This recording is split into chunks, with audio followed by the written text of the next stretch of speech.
So I decided with all this UFO, UAP talk that I needed to tell my UFO story, by itself. Because it's always been like on a podcast, like, on Aquarian Radio or In Today's Radio, or I also did it on Shane's channel and Biased on the Fence and stuff.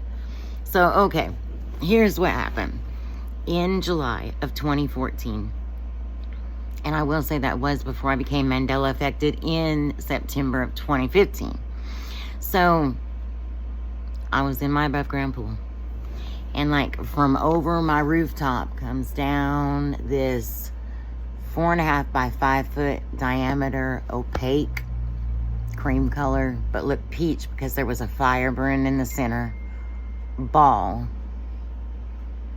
And it comes down and it's like hovering right in front of my face.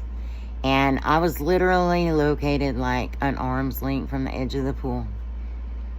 If I'd have been standing any closer, I could have touched it. Okay, so it's just right there hovering in front of my face. And I'm just in awe. And I want to scream, but I can't get anything out. And I wasn't scared. I was just like, wow. And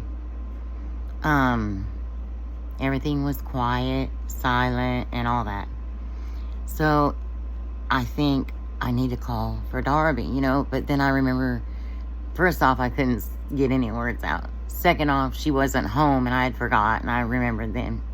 But then all of a sudden, like a voice of an angel, I heard her behind me and she's like, Mom, I'm right behind you and I see it too. And so I was like, oh, thank God I'm a witness, right? She was with her boyfriend. Okay. So then it was like almost right after I had the witnesses, it like goes up and it like goes to over my shed. This is on the opposite side, on the right side.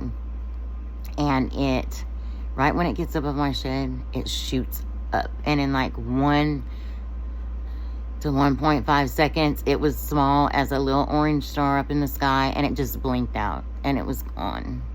So for months we would just talk about it. And we would say stuff like, wow, like it was about the size of like our island kitchen. And I mean, that was a cube, but it was round. And I was like, yeah, if you sat in there like Indian style, your heart would be right at the center and there was this fire and all this stuff. And so, we'd keep talking about it, how awesome it was and everything. And one day her boyfriend's there and he's like, look, I'm sorry, I gotta say something. Y'all keep talking about how big this thing was, that it was like 4.5 by 5 feet in diameter. He's like, no. What I saw was like the size of a dinner plate. And we were like, what? You're kidding me. And it was just so weird. He totally saw something different than us.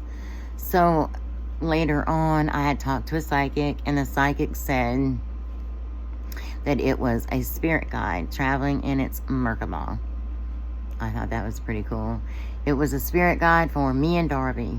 And the reason that Jeremy saw it different is because he's in the same soul group, but he's like in a different aspect of it. So he observed it differently than us. And I think that's pretty cool. And I really like that story. But I do want to add, one of my patients kind of freaked me out one day. I was telling this story, and they were like, that sounds like those things that Germany had, that they would like send to people and it would like mind control them. And I was like, dude, really, you gonna say that? When they have the Haas, avocado, Mandela effect, and all these little German things like the Flat Tom thing or whatever, and all of that. And I'm like, I really don't need to hear this right now, right? Okay.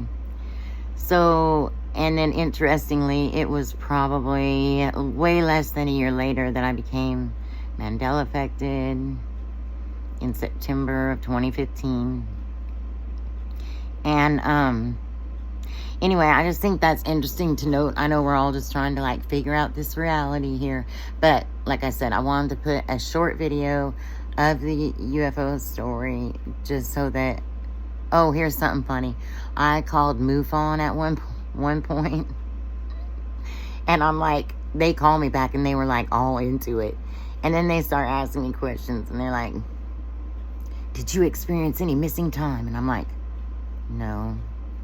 And they're like, did you have any mutilated cattle around you? And I was like, no.